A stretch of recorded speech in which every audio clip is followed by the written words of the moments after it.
하나님 말씀 우리 함께 보도록 하겠습니다. 누가복음 15장 11절에서 24절입니다. 누가복음 15장 11절에서 24절.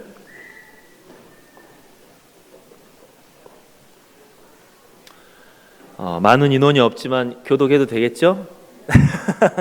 교독하겠습니다. 11절에서 24절. 또 이르시되 어떤 사람에게 두 아들이 있는데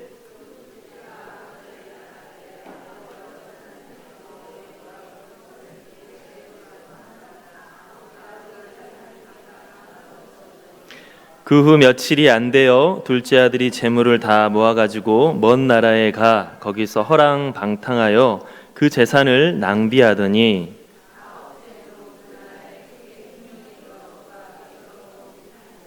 가서 그 나라 백성 중 한 사람에게 붙여 사니 그가 그를 들로 보내어 돼지를 치게 하였는데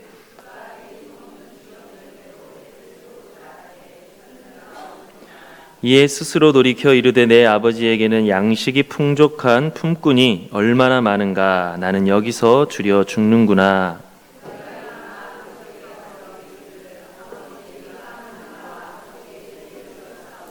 지금부터는 아버지의 아들이라 일컬음을 감당하지 못하겠나이다. 나를 품꾼의 하나로 보소서 하리라 하고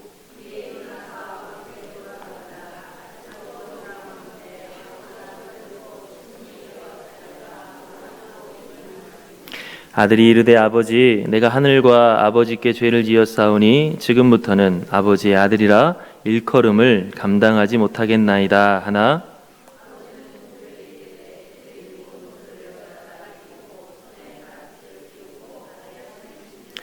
그리고 살찐 송아지를 끌어다가 잡으라. 우리가 먹고 즐기자.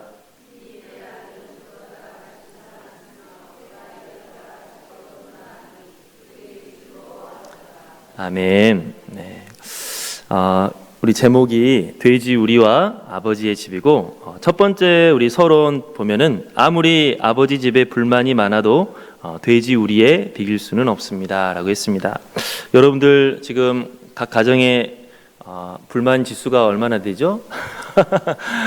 그래서 너무 살기가 힘들어서 돼지우리에서 난 차라리 살고 싶다 하시는 분 혹시 있으시면 마음속으로 손을 한번 들어봐 주십시오. 아무도 없을 거라 생각합니다. 우리가 아버지의 집이 너무나 소중한데 그걸 모르고 살면 우리가 돼지우리에 빠지게 되는 위기를 맞게 됩니다. 그래서 우리가 하나님께서 우리에게 허락하신 삶을 잘 지키고 또 귀한 열매를 맺을 수 있는 그러한 교훈을 오늘 말씀에서 함께 찾기를 바랍니다. 자, 말씀 나눔 첫 번째, 오늘 말씀에 나온 작은 아들은 아버지에게 무엇을 요구했습니까? 아버지, 한마디로 유산, 어차피 저한테 주실 거 미리 주십시오. 여러분들 자녀들이 이런 말하면 기쁘시겠죠? 성공하려고 하는구나.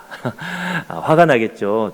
죽지도 않았는데 죽으면 주실 거 미리 달라고 하면 이렇게 한마디로 폐륜을 저질렀어요. 폐륜을. 자, 2번 아버지 집을 떠난 작은 아들은 결국 어떻게 됐습니까? 이제 폐륜을 저질릴 정도로 절제하지 못하는 사람이라 허랑방탕하게 살아 가진 것을 다 잃게 돼서 굶어 죽게 되었다라고 했습니다. 여기 보니까 돼지를 쳤다 그랬는데 유대인들은 이 돼지가 율법에서 부정한 짐승이에요. 그래서 솔직히 죽으면 죽었지 돼지를 치는 거는 안 하는 민족인데 돼지까지 치게 됐다. 이 말은 인생이 한마디로 더 이상 뭐 남은 것도 없고 완전히 밑바닥까지 다 처했다라고 하는 것입니다. 혹시 우리 주변에도 뭐 여러 가지 상황 가운데에서 정말 밑바닥까지 떨어지는 그러한 경우들을 우리가 볼 수 있습니다. 이렇게 이 아들은 삶이 완전히 망가지고 말았어요. 자, 3번에 보니까 위기에 처한 작은 아들은 살기 위해서 어떤 대책을 강구했습니까? 아버지의 집에 가야겠다. 자, 여기에 우리가 또 교훈을 얻을 수가 있습니다. 많은 우리가 대책을 말할 수 있겠지만 성경은 우리가 살기 위해서는 어떻게 해야 된다? 하나님께 돌아가는 것이 중요하다. 그리고 하나님께 돌아갈 때 어떻게 돌아간다 그랬죠? 아버지 나 아버지 아들 아닙니까? 그냥 먹고 살기 힘들어서 왔습니다. 이렇게 고개를 빳빳하게 드는 게 아니라 아버지 집에 가되 철저히 자기의 잘못을 시인하고 회개하는 마음으로 간다. 그래서 우리가 살기 위해서는 하나님 앞에 가는 것이 가장 중요하고 하나님 앞에 겸손하고 회개하는 심령으로 가야 됨을 우리가 이 말씀을 통해 볼 수 있습니다. 자, 4번에 보니까 아버지는 가진 것을 다 잃고 집에 돌아온 작은 아들을 어떻게 대했죠? 집 밖에 회초리를 5개를 끊어오너라 이렇게 하셨나요? 그러지 않고 막 소를 잡으면서 잔치를 벌려서 이렇게 잔치를 벌였습니다. 자, 잔치를 벌인 이유가 무엇이냐? 자, 24절 보니까 뭐라고 했습니까? 죽었다가 내 아들이 다시 살아났고 잃었다가 내 아들을 다시 얻었으니 내가 너무나 기쁘다. 이렇게 자기를 사랑하는 아버지의 집을 정말로 실증난다고 이렇게 떠났던 작은 아들이 정말 구사일생으로 살아난 이야기가 오늘 우리가 함께 읽은 말씀입니다. 자, 나눔과 적용 한번 보도록 하겠습니다. 1번을 보니까 작은 아들이 위기를 겪게 된 이유는 있어야 할 자리에 있지 않았기 때문입니다. 작은 아들이 자기가 있어야 할 자리에 있지 않았기 때문이다. 성경을 보면 우리가 지켜야 할 자리에 대해서 말씀하시는데 담임 목사님께서 3가지로 추리셨어요. 첫째는 우리는 하나님 앞에 있어야 된다. 피조물인 우리는 창조주이신 하나님을 떠나면 죽게 된다. 그래서 어떤 신학자는 하나님을 떠난 사람에 대해서 어떻게 표현했냐면 지금 이 꽃꽂이하고 비슷해요. 나무를 이렇게 땅에 심겨져 있는 나무를 뿌리를 퐁 뽑아가지고 딱 놔두면 죽은 나무예요, 산 나무예요?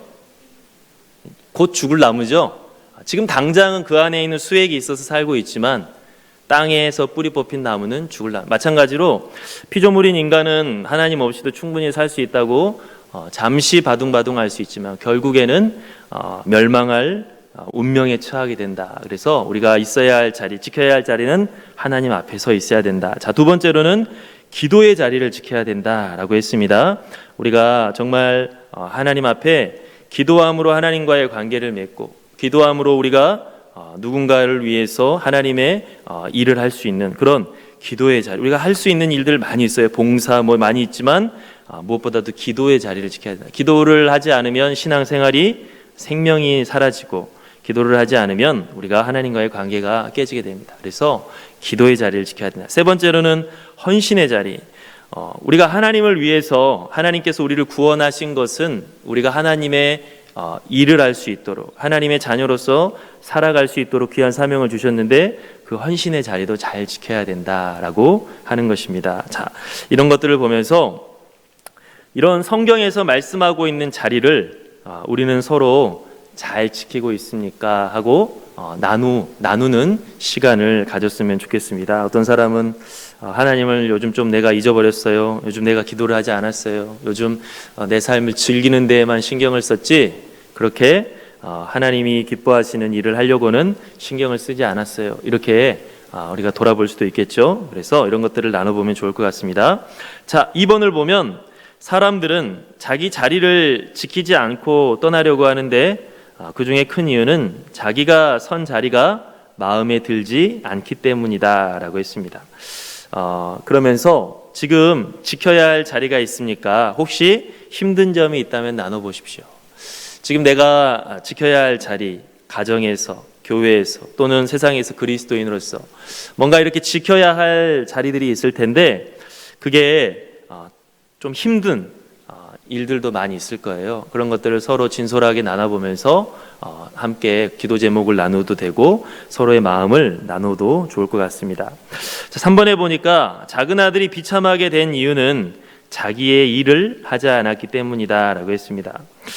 예수님께서는 제자들의 발을 씻기는 일, 십자가에 달려 죽는 일을 하나님이 명령하셔서 아버지가 명령하셔서 그냥 묵묵히 순종하면서 해야 할 일을 하셨어요. 그랬더니 세상을 구원하는 사명을 감당할 수가 있었습니다. 그런데 우리는 내가 마땅히 해야 할 일임에도 불구하고 하기 싫고 내가 마땅히 해야 할 일임에도 불구하고 도망가고 싶고 핑계대고 싶은 게 우리의 마음이죠. 그러므로 인해서 우리의 가정이, 우리의 교회가, 우리의 나라가 허물어지는 일이 또 내 자신의 인생이 망가지는 일이 생기게 되고 또 내가 열심히 내가 해야 할 일을 했다면 하나님이 계획하시고 기뻐하시는 열매를 맺을 텐데 그 열매를 못 맺게 되는 그러한 일들을 펼칩니다. 그래서 서로 지금 내가 요즘에 느끼기에 내 상황에서 꼭 해야 될 일들이 무엇인지를 한번 나눠보고 그걸 잘 감당하고 있는지를 한번 나눠봤으면 좋겠습니다. 그리고 그것에 덧붙여서 내가 그런 일들을 잘 감당하기를 하나님께서 원하신다면 그 이유가 무엇일까? 어떤 열매를 맺고 싶으실까? 이런 거를 이렇게 한번 나눠봤으면 좋겠어요. 우리가 이제 여러분들 성경을 읽고 그 서로 묵상을 하고 큐티하잖아요. 큐티를 하고 또 이렇게 구역 공과 때 서로 묵상 나눔을 할 때 묵상의 종류가 여러 종류가 있는데 하나는 그냥 완전히 오픈형 아무 생각이나 말해도 되는 그런 시간이 있을 수가 있겠지만 우리가 좀 더 하나님과의 관계를 위해 이렇게 방향을 설정해 놓고 묵상하는 시간도 있어야 돼요. 성경을 보면서 어때요? 아무거나 떠오르는 대로 생각을 떠오르는 대로 그런 작업을 할 수도 있을 거예요. 그런데 계속 그런 작업만 하면 어떻게 되겠어요? 도대체 왜 아버지는 유산을 줬을까? 막 이렇게 막 쓸데없는 생각이 꼬리를 물면서 그게 어때요? 마귀가 틈을 타기 시작하면 성경을 읽고 묵상을 하는데 우리의 신앙에 도움이 안 되는 방향으로 할 수 있어요. 그래서 여러분 혹시 구역예배 공과 이렇게 나눌 때 구역장님으로서 대화의 방향이 이상한 데로 가가지고 막 진땀 날 때 있어요, 없어요? 그 방향이 아닌데 원래 이 질문을 하고 이 말씀을 나누는 거 우리의 신앙의 이러한 점을 좀 돌아보고 유익을 나누려고 했는데 이 성경 구절 하나 가지고 불평불만이 나오고 하나님을 내가 뭐 믿겠다 못 믿겠다 이상한 방향으로 가면 이거 어디로 안드로메다로 가는 것 같고 막 땀나고 막 이런 경우도 있잖아요. 그게 왜 그러냐? 그 묵상을 할 때 어쩔 때는 완전하게 개방형으로 서로 나눌 때도 있지만 좀 더 이제 우리가 마지막 결론을 맺어갈 땐 이렇게 올바른 방향을 설정하고 이렇게 나누는 것도 필요해요. 그래서 여기서 3번에서 질문이 뭐라 그랬죠? 내가 지금 꼭 해야 할 일들이 무엇이며 잘 감당하고 있는지를 나눠보라. 자, 이러면은 우선 드는 생각이 내가 왜 그런 일을 해야 되냐? 나 정말 도망가고 싶다. 나 하기 싫다. 이런 이야기 막 푸념 늘어놓을 수 있겠죠? 자, 그거는 2번에 있어요. 2번에서 혹시 힘든 점이 있다면 나눠보세요. 여기서는 그냥 내 있는 속에 있는 이야기 다 꺼낼 수도 있겠죠. 그런데 3번은 계속 불평불만만 여러분 꺼내면 어떻겠어요? 그럼 뭐 결론적으로 그래 알았어 이해해 도망가도 괜찮겠어 뭐 이렇게 할 수는 없잖아요. 이제는 대화를 좀 하나님이 기뻐하시는 그 결과로 나아가야 되는데 3번은 그걸 의도로 하는 거예요. 정말 힘들지만 정말 하기 싫지만 내가 왜 해야 되는지도 모르겠고 도망가고 싶은 일이 있지만 그럼에도 불구하고 하나님이 우리에게 주신 해야 할 일이 있다라고 한다면 하나님이 그걸 통해 무엇을 이루기를 원하신 것 같니?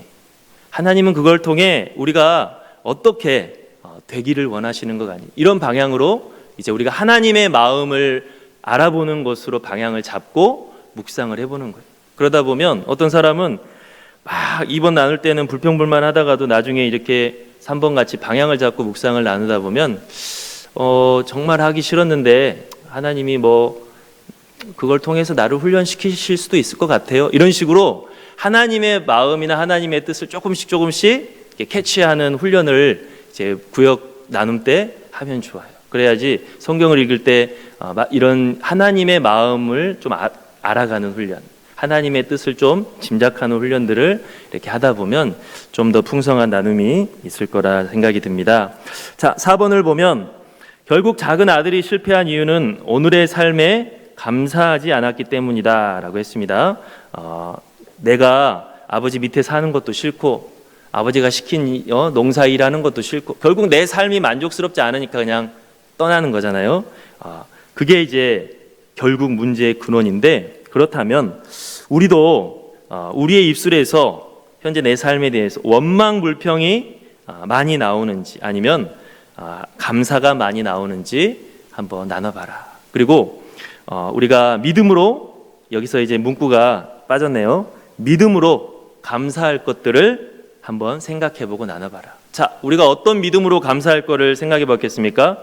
하나님께서 모든 걸 주관하고 계신다면, 모든 게 하나님의 섭리 위에 있다면, 하나님이 지금 나를 오늘의 삶 가운데 놔두셨다라고 하는 것을 내가 생각한다면, 그냥 놔둔 것도 아니고 내가 보기 싫어서 놔둔 것도 아니고 하나님의 선하신 뜻이 그 밑에 흐르고 있다라고 하는 것을 우리가 믿음으로 지금 상황에서 감사할 것들을 우리가 고백을 해보자라고 하는 것입니다. 그래서 내 입술에 혹시 작은 아들처럼 원망, 불평만 가득한다는 것은 그런 하나님의 주권이나 섭리, 사랑을 전혀 우리가 보지 않는 것이기 때문에 믿음으로 감사할 것들을 나눠보면 좋을 것 같습니다.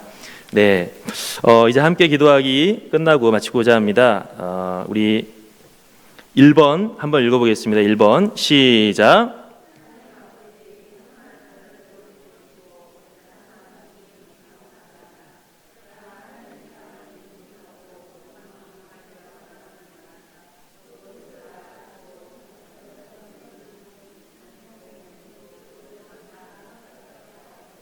아멘. 네, 여기서 모든 것을, 내 모든 걸 다 아시고 또 나를 사랑하시니까 합력하여 선을 이루어 주시는 그 하나님을 우리가 믿음으로 감사하면서 주어진 삶에서 살게 해 주십시오라고 우리가 기도하는 것입니다. 자, 2번 읽겠습니다. 시작.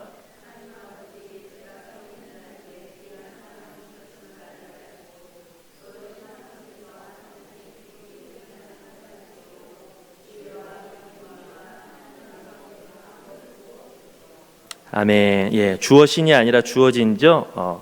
지금 내게 주어진 가정, 교회, 하여튼 뭐 직장이든 이런 삶 속에서 하나님께서는 분명히 뭔가 사명을 주셨어요. 우리가 뭔가 하기를 원하시는 삶이 있고 또 열매가 있습니다. 그런 것들을 우리가 있음을 분명히 알고 또 그런 것들을 열매를 맺을 수 있도록 하나님께서 지혜 주시고 또 용기 주시고 하나님 아버지의 마음을 우리에게 부어 주시기를 우리가 늘 기도하면서 살아갔으면 좋겠습니다. 여러분들 여기에서 여러분 혹시 지켜야 할 자리가 있습니까? 힘든 점이 있다면 나눠보세요 했을 때 구역장의 자리요라고 할 수도 있죠. 구역장의 자리가 지키기가 힘듭니다. 원망 불평이 나옵니다 할 수 있잖아요. 먼저 구역장님들부터 먼저 이걸 보면서 하나님이 이 구역장의 사명을 주셨을 때 이 일을 놓고 어떤 열매를 또 계획하고 계실까? 나로 하여금 뭔가 하나님의 그 일을 위하여서 나를 이 자리에 불러주셨다라고 하는 믿음을 가지고서 이렇게 용기 주시고 지혜 주시고 하나님 아버지의 마음을 좀 부어달라고 늘 기도하면서 사명 잘 감당할 수 있는 우리 모두가 될 수 있기를 간절히 바랍니다. 우리 함께 기도하겠습니다. 사랑의 하나님 아버지 감사합니다. 은혜 가운데 오늘 또 이렇게 구역장 공부를 함께 마쳤습니다. 하나님, 우리 구역장님들 구역을 이끌어 가실 때 어려운 일들도 많이 있으시겠지만 늘 기쁜 일만 있는 것이 아니라 힘겨운 일도 있으시겠지만 하나님께서 특별히 선택하시고 들어서 사용하시는 그리고 또 우리 귀한 구역장님들을 통하여서 귀한 일을 하나님 나라를 향한 귀한 일을 계획하시고 또 이루기를 원하신다고 하는 하나님의 마음을 더 많이 알게 하셔서 맡겨진 사명 기쁨으로 잘 감당하여서 정말 많은 열매를 통하여서 하나님의 기쁨에 동참하며 하나님과 함께 기쁨을 나눌 수 있는 우리 모든 구역장님들 다 되게 도와주시옵소서. 함께 하실 줄로 믿사오며 예수님의 이름으로 기도하옵나이다. 아멘. 네, 마치겠습니다.